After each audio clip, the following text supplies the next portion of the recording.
habits lead to late nights, sitting alone, conversations with a stranger I barely know, swearing this will be the last, but it probably won't. I got nothing left to lose or use or do. My bad habits lead to white eyes staring into space, and I know I lose control of the things that I say. Yeah, I was looking for a way out, now I can't escape. Nothing happens after two. It's true, it's true. My bad habits lead to you.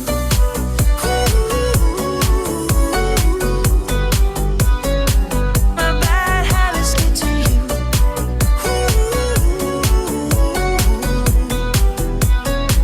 My bad habits lead to you. Every pure intention ends when the good times start. Falling over everything to reach the first time spark. It started under neon lights and then it all got dark. I only know how to go too far. My bad habits lead to late nights, sitting alone, conversations with a stranger I barely know, swearing this will be the last, but it probably won't. I got nothing left to lose or use or do. My bad habits lead to white eyes staring into space, and I know I lose control of the things that I say. Yeah, I was looking for a way out, now I can't escape.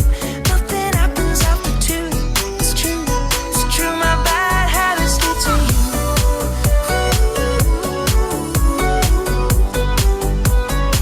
My bad habits lead to you.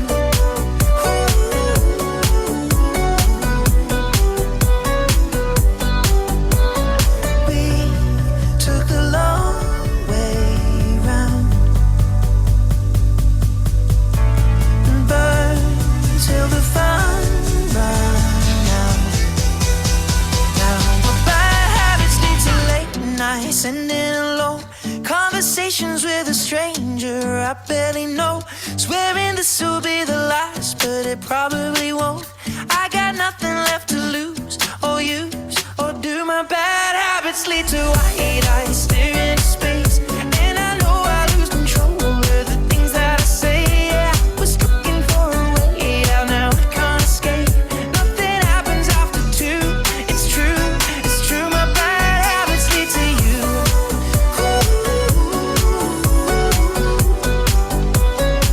My bad habits lead to you.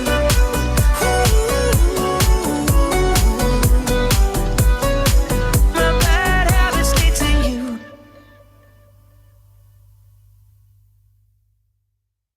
Franklin University makes it possible.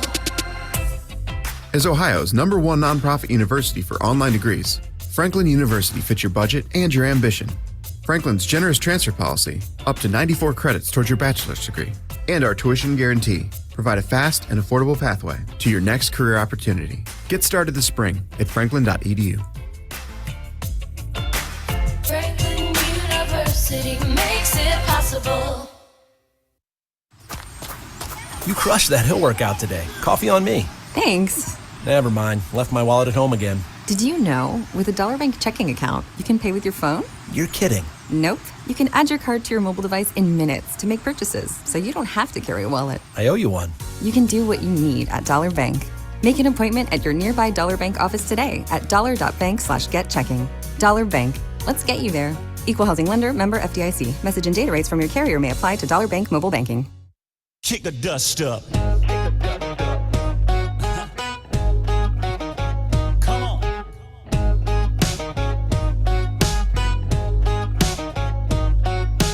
All week long, it's a farm in town. They're making that money grow. Tractors, plows with flashing lights, backing up a two-lane road. They take one last lap around. That sun up high goes down, and then it's on, come on girl, kick it on back. Z71 like a Cadillac. We go way out where there ain't nobody. We turn this cornfield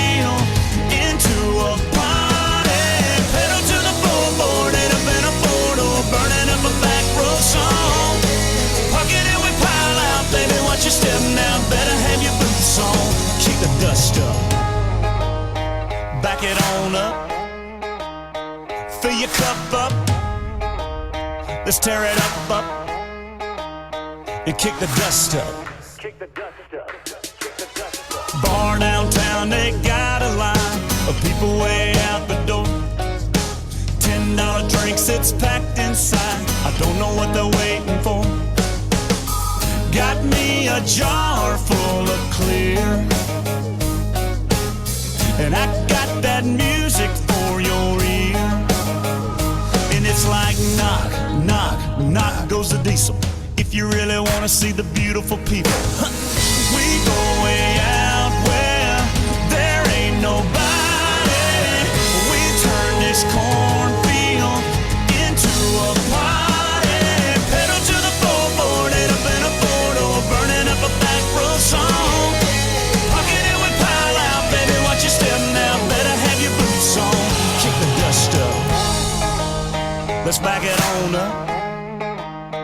Fill your cup up, let's tear it up, and kick the dust up.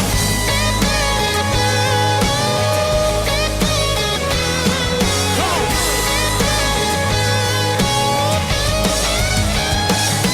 Just follow me down neath the 32 bridge, y'all'll be glad you did. Kick it. We go way out where there ain't nobody. We turn this cornfield into a party. Pedal to the floorboard, head up in a photo, burning up a back row song. Pocket it with pile out, baby, watch your step now, better have your boots on.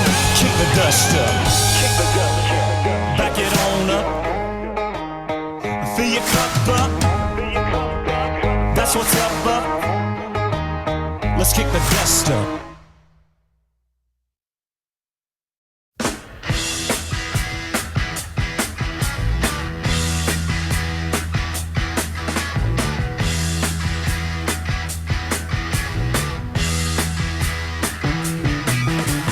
Get your motor running, head out on the highway, looking for adventure, and whatever comes our way.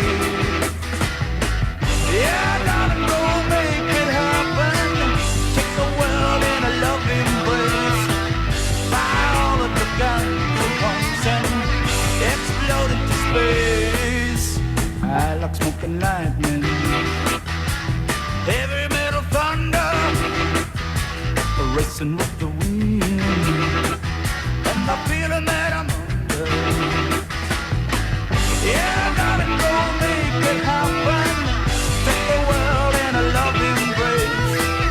Fire all of your guns at once and explode into space. Like a true nature's child, we were born to be wild. We can climb so high, I never wanna die. Born to be wild. Born to be wild.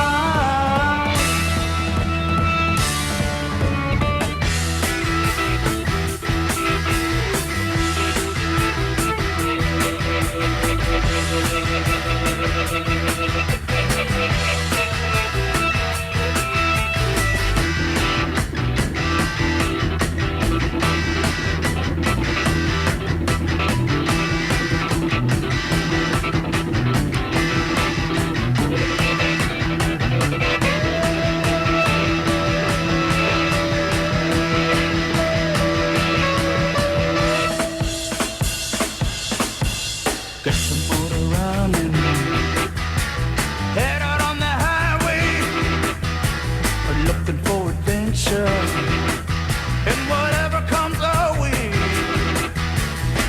Yeah, darling, go make it happen. Take the world in a loving embrace. Fire all of your guns at once and explode into space. And like the true nature's child, we were born to be wild. We can climb so high, I never wanna die.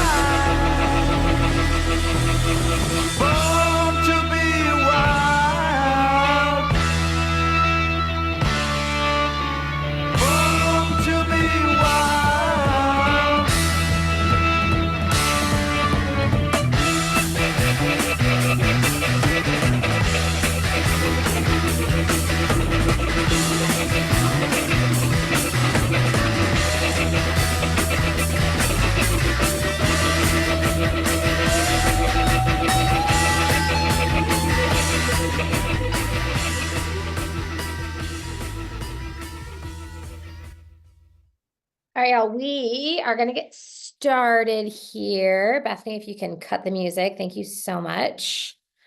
All right, so Gina, Sarah, Janice, I think you guys are all throwing on your cameras. I appreciate that so much. We are so excited that you guys are here today. If you don't know who I am, my name is Danielle Sullivan. In our K1 network, I have the opportunity of being the team leader here at Keller Williams Elevate with Sarah, and then Keller Williams Living with Janice and sort of Gina. If you guys are from the Canton area, you guys know Gina very well as well. So we're excited to dive in for the next, I would say 45 minutes, 50 minutes-ish, and dig into a big word, which is consistency.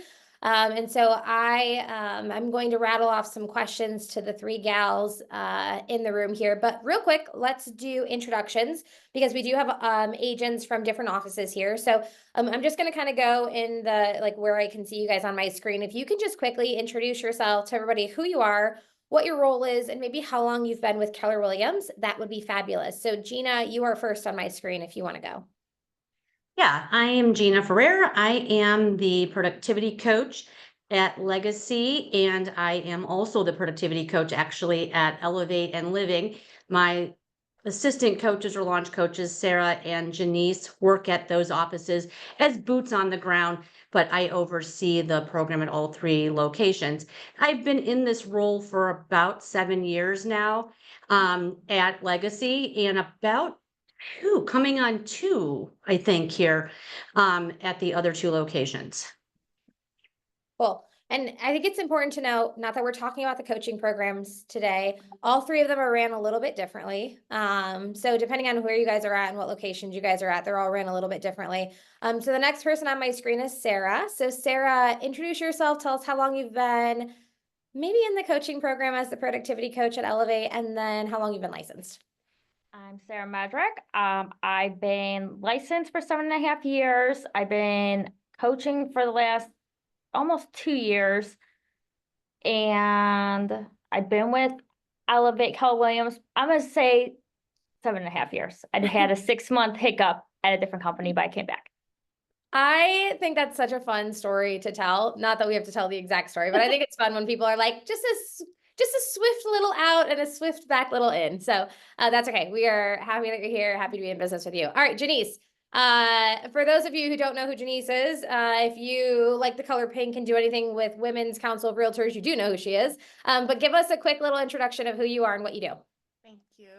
So my name is Janice Borders. I am the PC launch coach at Living, and I've been with KW for 5.5 years. So I've only been with KW, Sarah. I never left.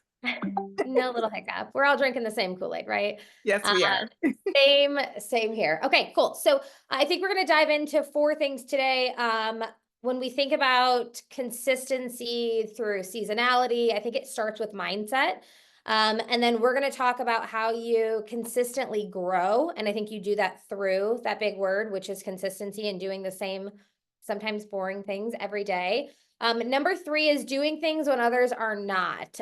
Sarah, you said something to me the other day that your coach said everybody is sort of slowing down, right? A lot of agents, I said this to a new hire that we had, there won't be a ton of agents in the office next week because as realtors, sometimes, nobody on this call, of course, but sometimes we take longer vacations, longer holidays. And so how do we stay consistent when other people don't? How do we do things when others are not? And then how do we wrap all of that into systems and tools that we have here at KW, that we have here in our coaching programs to help us do those things? So it's really those 4 things. And we're going to start with mindset. So what I'm going to do is sort of pepper some questions back and forth to each of you. You all don't have to answer all the questions, but feel free to add in. So Janice, I'm going to start with you. No pressure. Sorry. I just looked at you first on my screen. What are some specific routines or habits that you're recommending to agents, the agents in your coaching program right now, to help them stay motivated when seasonality hits? Because I do think like seasonal depression is a thing, and I think it hits sometimes even harder in real estate. So what are some specific routines or habits that you're telling people to do throughout the next, I would say, 60 days? So I would say definitely setting a schedule is going to help you stay consistent in this seasonality period that we're in, this interesting market that we're in. Setting a schedule, and we all don't adhere to our schedule 100% of the time, but having something, a guideline for you to follow is going to help you. And then also just staying connected to the office, staying connected to other to realtors, knowing what's going on in this market. So what right now, kind of what you do now is going to show up probably in first or second quarter of next year. So put that focus on, like, doing your morning journaling, things that we learn in bold, which many people probably have not taken on this call, but setting more, doing morning affirmations, doing your journaling. So that in the slower months, you do that to kind of build up your momentum.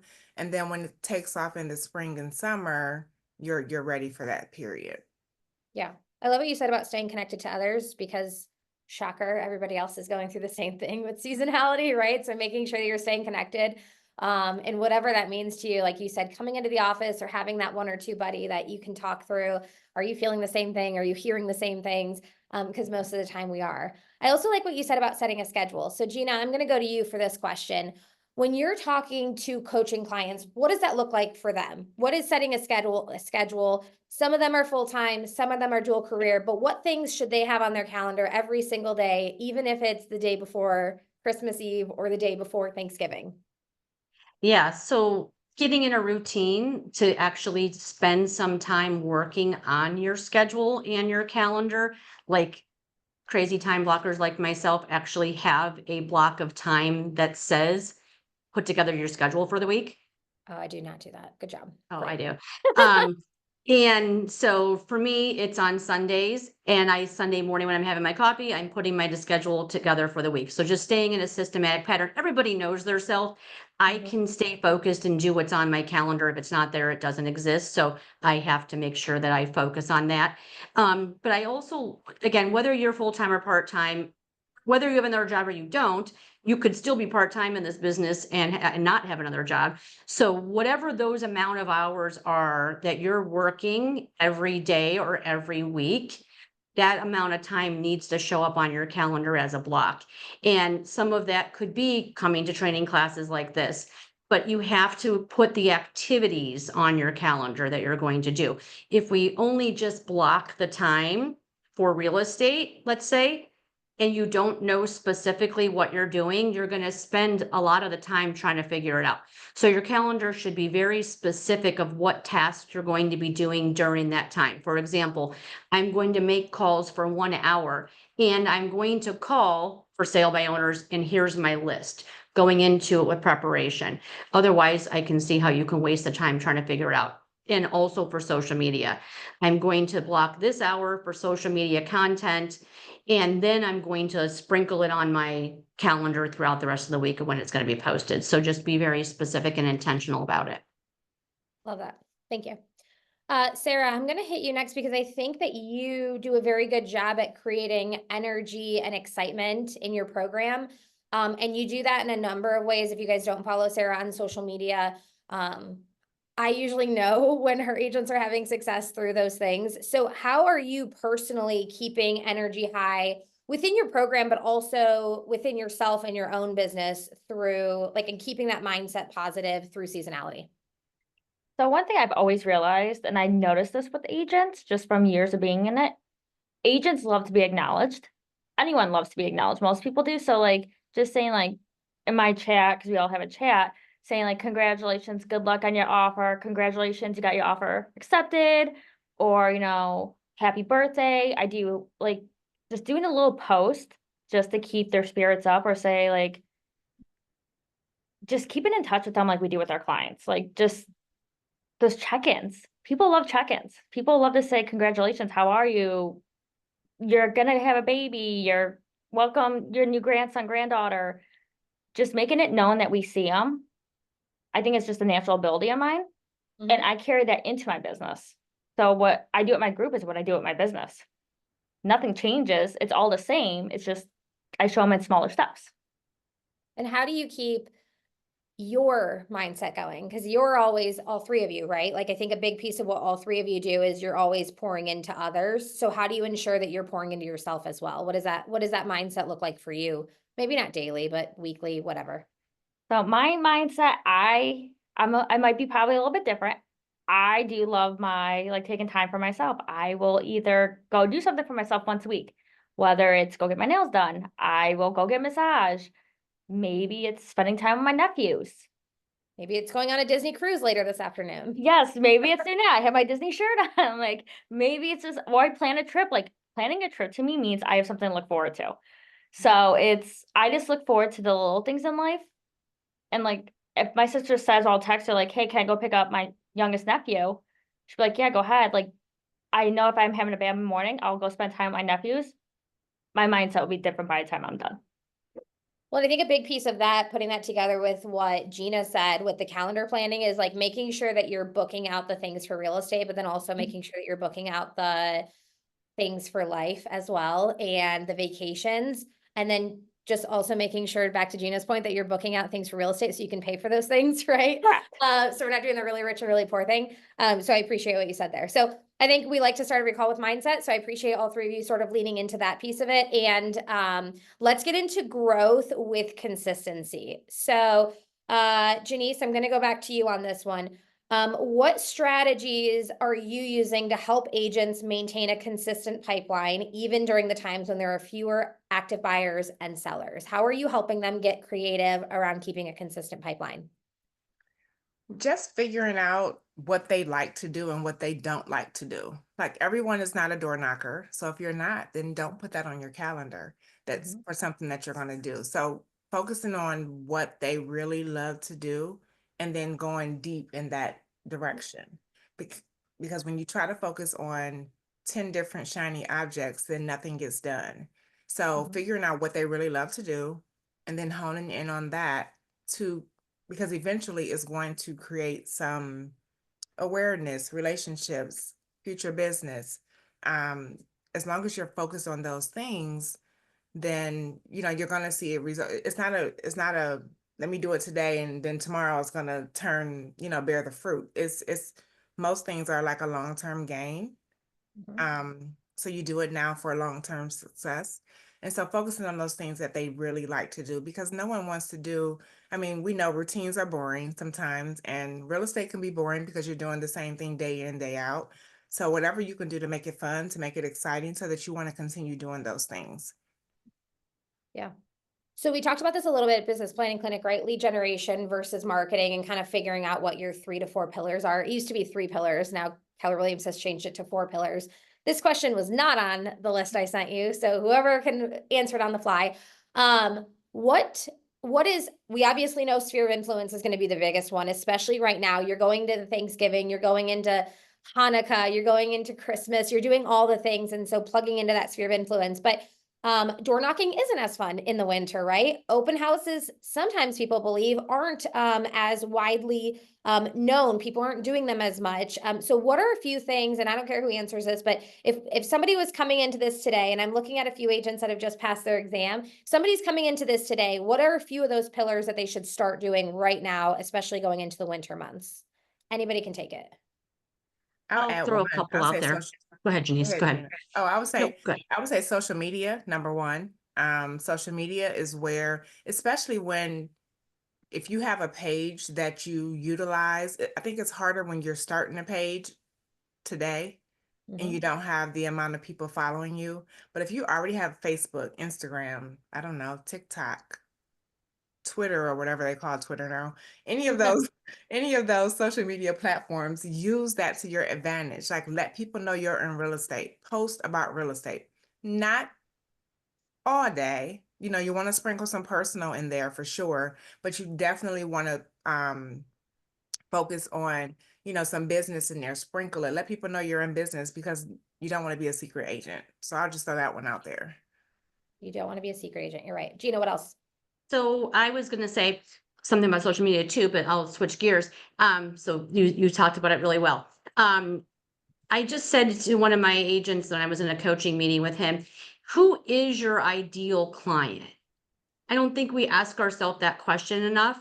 Who am I targeting? If I'm a business, And who's my target audience? Who am I trying to pull in? So deciding, maybe it doesn't mean we won't sell to people outside of that, but who? And so the person I was asking, he said, I really enjoy working with first-time home buyers. Now that you say that, that's a specific group of people I enjoy. And I said, then why not gear a lot of your marketing towards that? So with that said, you could use social media as your tool to do events that you can do on Zoom for free. Bring in a lender, bring in someone that talks about credit history, things like that, and do a first-time home buyer event on Zoom, which won't cost you anything, and just market the heck out of it to bring people there. So there's a lot of people that you could, even if they can't buy right now, could get with our credit repair within the lending institutions, and then you'll become their hero down the line in 6 months that they could buy a house. So I would say focus on a group that you're wanting to target. And maybe when you're brand new, you might not know who that is, but you can use the social media to create different types of networking opportunities. I would also go as far as to say creating different groups on Facebook, and then put information in there about your area, your community, just getting people to grow. Also be really aware of all the different apps that are out there available to you that you can join to lightly market yourself. The Nextdoor app is a really good one that you can lightly mention real estate on. So a lot of different things that you can do like that. Yeah. I love that. And I guess to continue on that, and Sarah, I'm coming to you next if you didn't think about one just yet. You have 3 seconds. I love that you said that, because how many people are actually hosting first-time homebuyer seminars right now? They're not, because of the holidays. They're not doing the thing. So the agents that are the ones that know this is the time. Who wants to buy a house in 2025? Now is the time to market those things to these people, especially with obviously rates coming down. A lot of people think I'm just going to buy in the spring, or I'm just going to list in the spring. And so making sure that you're creating some education opportunities around that with those buyers and with those sellers right now. Agents aren't doing that. Janice, I saw you raise your hand because you're doing it because you know you should be doing it, but other agents aren't doing those things. So I do think if you're going to host something like that, you don't have to give away 100 pies and pay for those. You can just do something as simple as creating some education, which is really what clients want, value and education, which we're going to get into towards the end of the year going into 2025. So I love that you said that. Okay, Sarah, I'm coming to you. What is something that they could be doing right now to add to their pillar that might work even better now in the winter than it would any other time during the year? I don't think it works anytime better, but I do this, is card writing. Talk to us more about what that looks like. People love getting handwritten note cards, birthday cards, anniversary cards, holiday cards, as Yika put in there. I mean, people just love to hear from someone, just to say, people love getting mail. That's not advertisements, that's not junk mail, whatever. They just love getting something handwritten, and it makes their day. So as a new agent, I remember doing this when I first got licensed, just saying like, hi, Mr. and Mrs. Smith. Sorry, there's an ambulance going right by, so it's gonna be loud. Hi, Mr. and Mrs. Smith. Sarah Medrick just got licensed. I would love to be your realtor of choice in the future. Save my information. Just something cute, corny, like it doesn't take much. Your hand might kill you, but like just keep in touch that way. Do it monthly, do monthly birthday cards. Once you start selling houses, start doing, monthly anniversary cards for when your clients start selling, and then holiday cards. How many do you think you write a week? So I do by month. Okay. I always do the first Thursday of every month I do for that month. So I'm doing anywhere between birthday cards, I'm doing anywhere between 10 to 20 birthday cards a month. Thanksgiving cards, I did about, gotta remember, I've been in business for a bit. I did about 580. Okay. And then holiday, I'll do more, like, because that's Christmas and New Year's and everything combined. Mhm. And I'll just hit like lenders, title, anyone I've ever worked with, just thanking them for their support through the year.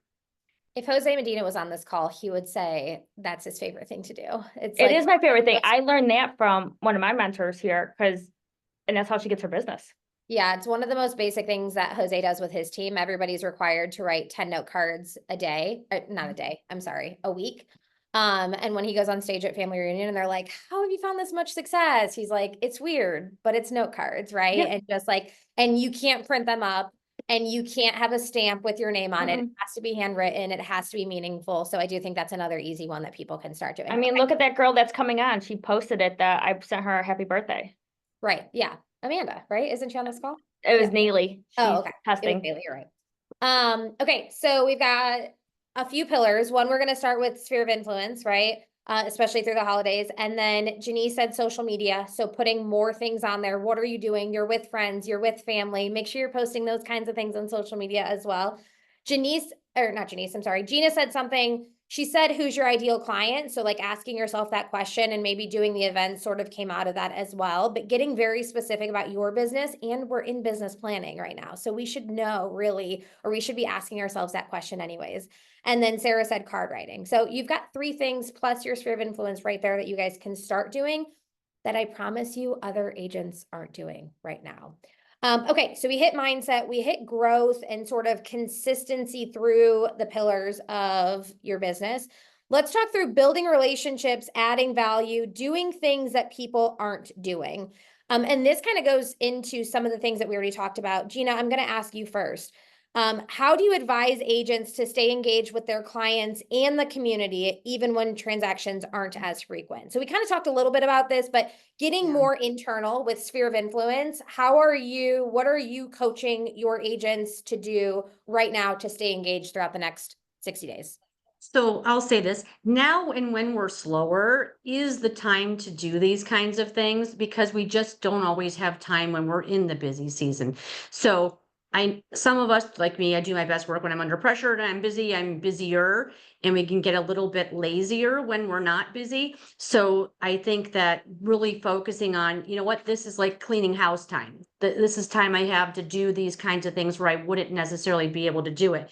So some of the things, of course, on there that I had that we already talked about was holiday cards, planning things for the whole year. So what am I going to do in the first quarter, the second quarter, the third quarter, that kind of a thing. I'm telling the agents to do pop buys. Now is a great time to do pop buys. And when I'm doing a pop buy, I'm starting with who did I sell real estate for this year, whether it be a seller or a buyer.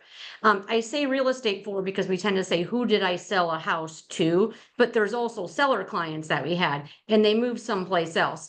And so anyone I did business with this year, that's the first person on my list for a pop buy that I would recommend.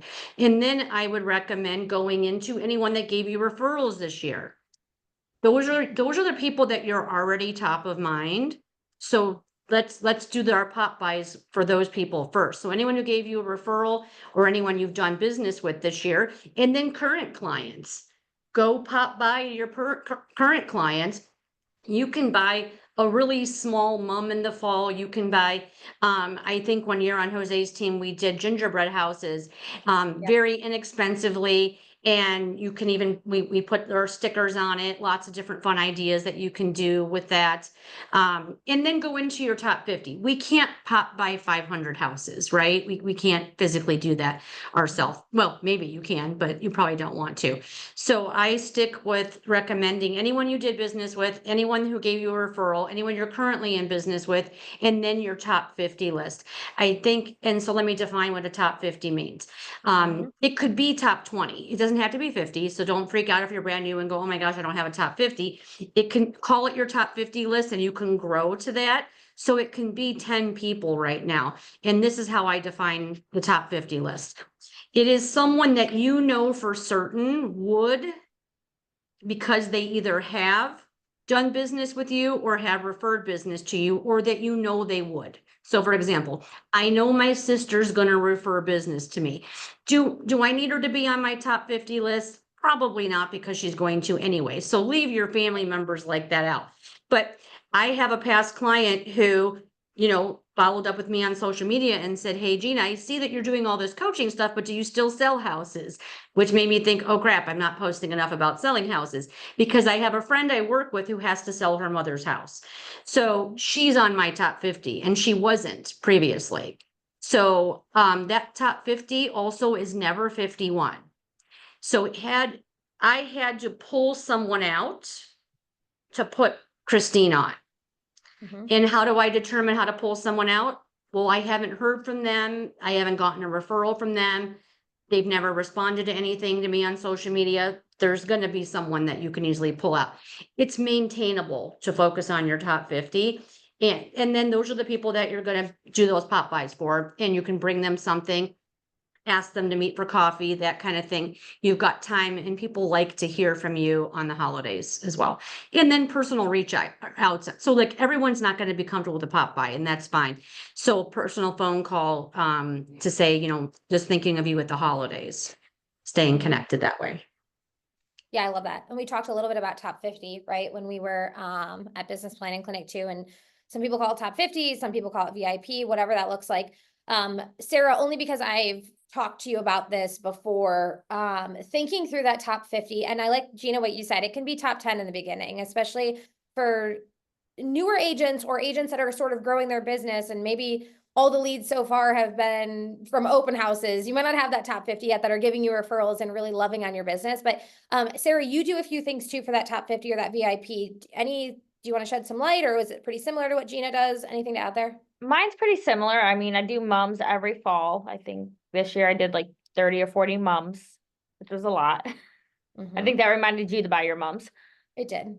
I do, and then in the winter, I will do I'll do champagne and something like a champagne box just to go into the new year, so they have something to celebrate that has my logo on the champagne bottle. Mhm. And then typically if they bought and sold or did 2 transactions with me in the year, they automatically go to the top.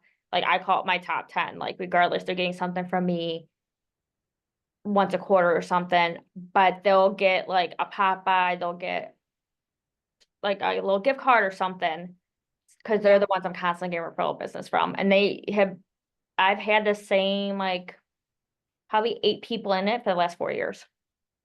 I would think like the thing that I'm sort of hearing from all of you guys too is the VIP list or the top 50 is a responsibility to you, right? It's a responsibility of yours to make sure that you are staying in touch with these people. So going into the new year, thinking about consistency, making sure that you're putting that system in place first before the rest of your database is going to be so important, because those are the people, and we said this at Business Planning Clinic, right? Our hope is to work with people that like, know, and trust us, but your VIP, they know, they trust you, right? So making sure like that is a responsibility of yours going into the following year is, what do my Popeyes look like for them? What do my note cards look like? What am I inviting them to events? Am I making sure that I have their birthdays, all the things?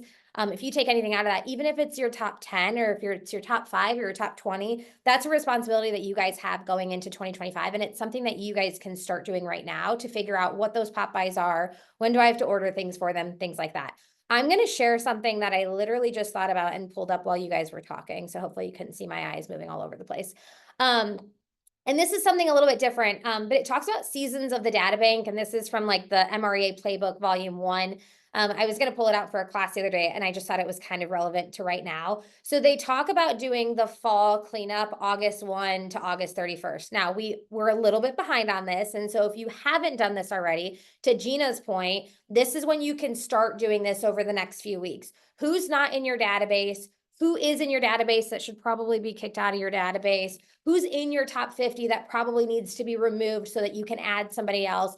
You need to figure out, and you need to clean up your database. We did a power up on this last week as well. If you missed it, I can get you the recording. But making sure that you're creating a list of everyone that should be in your database but isn't yet. So going back through the last few open houses that you've done, going through the last few appointments. Did you have the appointments but not put them in your database? You can still do this right now. And really, we're right here, which is the winter of renewal, which is what we're talking about today, right? So how are we renewing the relationships?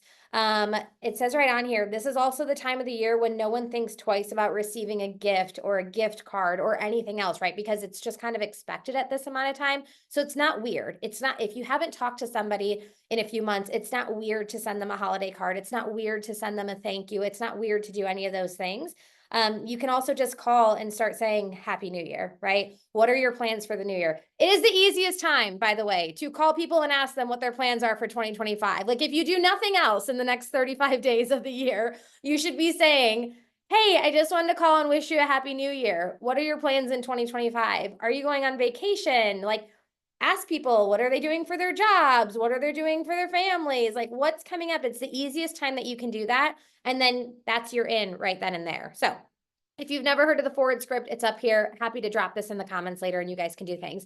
And then the hope is that if you do these two things right, you do the fall cleanup the right way, you do the winter of renewal, which is where we're at right now, then you have this spring and summer explosion where like the hustle comes in, you're super busy, you're getting clients, and then we come back into that fall cleanup in the following year, right? Because maybe in the spring and summer explosion, we forgot to add some people into our top 50, we forgot to add some people into our database. So anyways, I will drop this in the comments. I just thought it was kind of relevant to the conversation that we sort of went in a rabbit hole to as we think about those things.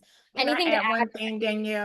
Yes, please. So Gina. while you're doing the fall cleanup and the winter of renewal, and you're calling these people, make sure that you're tagging them appropriately in command. Now is the time to do it so that you don't get down the road and have 500 people to retag. So tag them while you're doing it appropriately so that in the future, you'll be able to grab that group of people to market to an event or to a specific house in the area that they're looking for, or you'll be able to gather those people easier if you can do it in small chunks. 100%. Yeah, that's a great point, Janice. And I think, Gina, to your point earlier of like, what is the client that you prefer to work with? Like making sure that you're kind of honing in and then tagging those people, right? Not that we just got into a command class right now because none of you want that from us. You have MCTTs for that reason.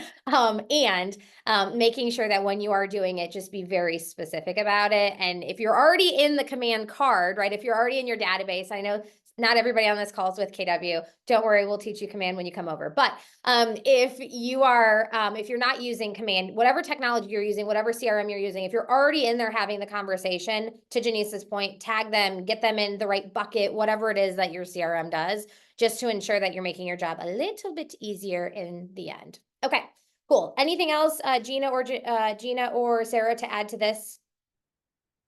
Cool. Okay.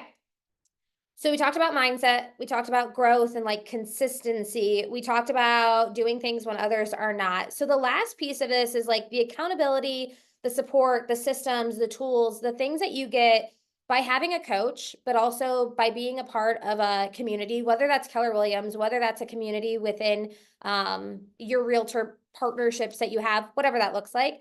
So Sarah, I'll go to you first on this one. How can agents leverage accountability and coaching to keep moving forward when their motivation might start to dip a little bit? What does coaching give them? And we don't have to get too specific about our coaching programs because we're not selling that today, but what can coaching give them? What can accountability give them when they're not feeling themselves in their businesses? Coaching and accountability just gives them just a shoulder or someone just to talk to, just to walk them through it and just to make them feel that they're not alone on an island. Like they truly have someone just to go to and be like, is this okay? I'm feeling this way. Did I mess up? Am I going the right way? Or can you help me see how I should be going? That's all Okay. accountability is. It's just showing and coaching. It's just being there so that way you hold them accountable for what they said they're going to do or hopefully going to do. And then B, if they get a little off their path, you guide them right back to it. So that way they don't make the mistake that you probably made because you know what they're going to go towards. Gina or Janice, one of you guys, and I know both of your groups at Legacy and Living sometimes commingle a little bit in some of the training. What does it look like to you guys to have a group around these agents? So maybe not you guys specifically, but what does it look like? What have you seen when agents plug into systems, when agents plug into other agents? What does that do for their business, especially now during this time?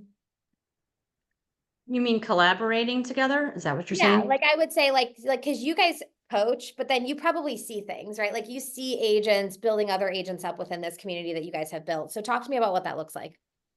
So for one, they become each other's accountability partners. So I strongly encourage, with so many people in coaching, in particular at Legacy, they need to have little mini groups within. So they have accountability partners within, they have scripting partners within that, check in with each other. And I'm overseeing that and checking in with them as well. but also collaborating on ideas. We have, after all of the training classes, we have, and we're going to really dig down into this next year, brainstorm sessions afterwards to get together to work and talk about that and collaborate. Of course, in our chat, we have lots of places for them to reach out and have their questions answered and get support and share successes and all of that to, to help lift them up. But I've been doing this a lot in my Dominate Your Week. Janice, you can probably touch on this a little bit too. So one of our things that we're doing on Mondays at Dominate Your Week is to have them talk about, what is my goal today? What is my today's goal? That means, how many calls am I going to make? How many social media posts am I going to post? Or whatever those things are that they decide to do, what is their day end goal? And even if you're dual career and maybe today you have no goal, that's okay. Then what's your goal for tomorrow? And chunking it down to smaller bits. So I have a goal today to call 20 people. That's just one example. Did I achieve that goal? And then all those little goals then at the end of the week. So what we talk about is at 5 p.m. on Friday, if I called you at 5 p.m. on Friday and I said, did you achieve the things that you wanted to achieve all week, each day? What was your end of the week goal? So what are we striving for? And depending on how many houses you want to sell, the answer to that question is this. If you want to sell 25 houses in 12 months, the answer is this. I want to have one new appointment. So that may sound like no way, but there's an equation which we don't have time for today. But if you are actively achieving your goals every day of the week and spending the time and doing the things, everything that you're doing, if you want to sell 25 houses, is to just get one new appointment. And that doesn't mean I'm showing a house to someone I was already showing houses to per week. So when I call somebody, because the people in my phase 3, this is the conversation I'm having with them at 5 p.m. at Friday. Did you get your 2 new appointments? Because maybe their goal is 50 houses. And then if it's 12 houses, then it's every other week. I mean, it's math, right? Sure. So it depends on what your goal is. And if you're trying to sell 6 houses, then it's just one new appointment a month. So I it's like a that you lot less than you said- think. I like that you said, like, you go small in the day, right? But then what you're not asking this person at the end of the week is, did you make your 600 100 calls? phone calls. Did did you sign did you do this many for sale by owners? You're just saying, like, did you get your appointments? Which is like those high D personalities. So to like appreciate that, like, did you get your appointments or not? Right. And if you didn't get your appointments, then we have to figure out, did it come from your calls? Did it come from your conversion? Did you, like, what was the problem in the middle? But I like how you said, have the daily goal. And then the weekly goal is really, it just comes down to appointments at the end of the day. Okay, I have another question, and some of these, and I was just thinking through these things. If you're having accountability, so if somebody's on this call and maybe they're in coaching and maybe they're not, but they're looking for an accountability partner to just help them through, and it's really beyond seasonality, but I think right now that mindset piece of it is so important. What should the conversation look like? So I don't care who answers this one, but if somebody on this call wants to have an accountability partner, and it can't be you guys, by the way, okay? Right now, it can't be you guys. What does that accountability conversation look like? That's the first one. I'll go.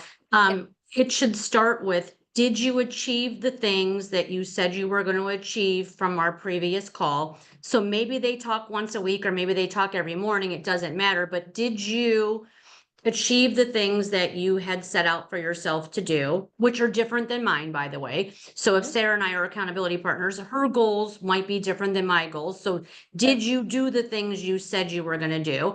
And then now it's my turn. Yes, I did, or no, I didn't.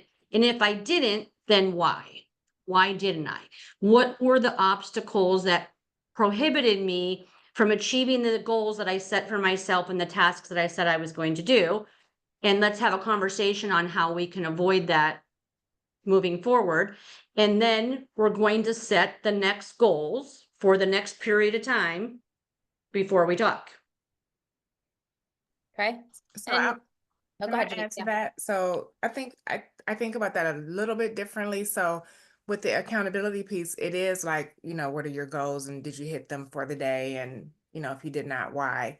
But the why piece, also comes into like, what day are you going to make that up? Because the goal doesn't change because you didn't do the item. The goal is still the goal. You just have to, it may take you longer to hit that goal. So I do coaching or I don't know how you want to frame it with James Shaw. And so our thing is like, if you have so many calls you want to do per week, by Friday, if you don't hit that, then you have to do them on Saturday, like where you may have taken Saturday off. No, you're no longer off on Saturday. So you have to do to make up those calls or appointments or whatever that you did not hit. And so I think it's important to know that if you don't hit your goal, that for the week that you have to replace it somewhere, because the goal is still the goal. If we constantly let you off of your goal and say, oh, it's okay, you can make it up next week, or that's okay, you can hit it next week, that pattern is not going to yield you success if it's always like, let's put it to next week and you'll hit it next week, next month, you'll hit it next year. Like it's never, you know what I'm saying? It's never going to materialize for you. Yeah. So it's important for someone to be able to hold you accountable, not necessarily just let you off the hook as well. So you have to look for somebody that you trust that you can take it from, because everybody can't take it. You got to be able to take it where they give it to you, and you got to have somebody who can give it to you the way that you need to be received. So Yeah. I love that you said that. And I'm like staring at Sarah too, because we've had this conversation. I'm going to ask you a question in a second, but I think the other important thing to what Janice just said is make sure that you find somebody that you trust and you can take it from. But also, like, the first 30 seconds of your accountability conversation is, how was your weekend? And that's it. Okay. That's it. How was your week? How are the kids? Oh my gosh, it's snowing outside. All you get is 30 seconds. The rest of it has to be business, or the accountability call, like you said, Janice, just becomes like, there's no value of it. We're just friends, and we're allowed to be friends, but we can only be friends for the first 30 seconds of the call. You said something that said, make sure that you find somebody that you can take it from. So Sarah, you and I have had a lot of conversations around like the DISC, and different people receive feedback and coaching different ways. So you talk to me real quickly, and we don't have to go through the entire thing, but depending on what that person's DISC and personality is, how do you as a coach, and we have two other coaches on here as well to do the same thing, how do you as a coach adapt to the person sitting across from you, depending on what their personality is and how they receive that information? I love that I learned about DISC and just knowing more about it. So depending on what their DISC is, if they're just like me, I know I could be just as blunt and just say like, hey, cut dry, this is what we're doing.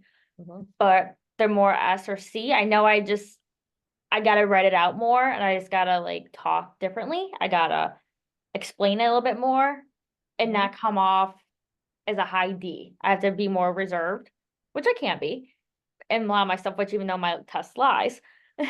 But I mean, it's just, you gotta learn, it's mirroring your clients. We have to mirror our clients anyways in business, so why not mirror our coaching agents?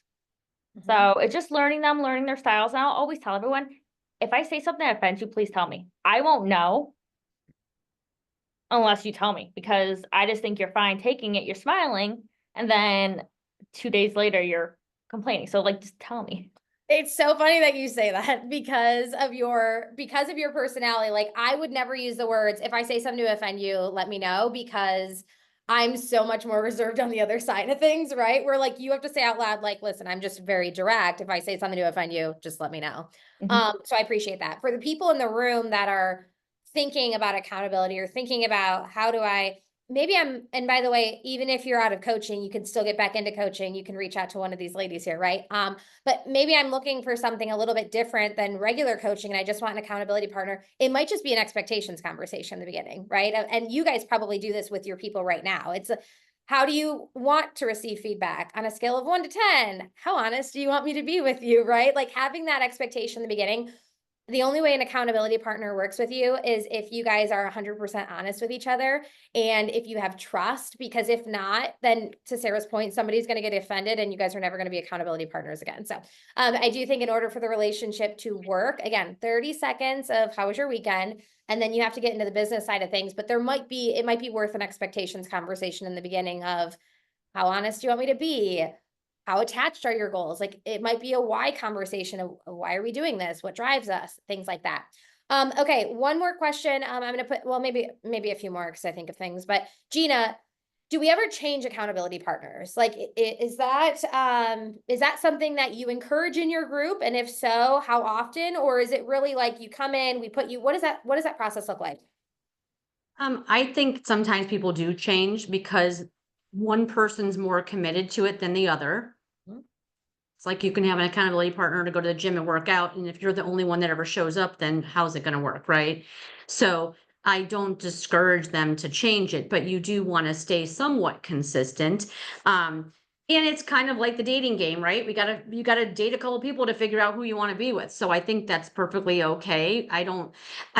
If they ask me for my opinion of who they should partner with, I usually tell them just to go in the chat and say, hey, I'm looking for an accountability partner. Let's have a conversation around it and see who's a fit. But there are times people ask me, can you match me up with someone? And so I really am trying to find people that are different, because if we're two eyes, we may never get out of the 30-second hole of getting to know 100%. you and how was your weekend, right? Yeah. So there needs to be a little bit of a balance there. But I do have a form. I have a one-on-one form that I fill out with agents, and as well as encourage them to use with one-on-ones that ask questions just like you said. And so it's in writing so that we don't forget that we agreed to this.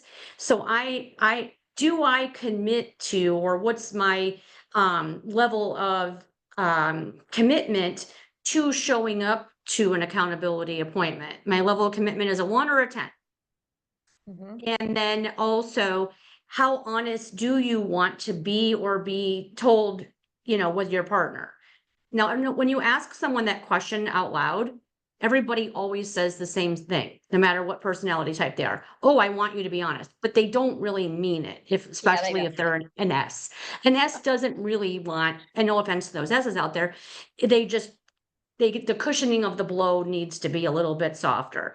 Yeah. And so, but they don't ever want to say to you, please lie to me. Said Mhm. no one ever. Well, that's not true. I had one person say lie to me, but anyway, in any case, using that as a guide to saying, okay, this is what we're signing up for, and doing it in writing, not like a contract, but just a reminder that, oh yeah, I did say be brutally honest with me on a level of 1 to 10 at an 8 or something like that. But I don't to answer your question, I don't discourage people to switch, but just like anything else, give it some time. Mhm.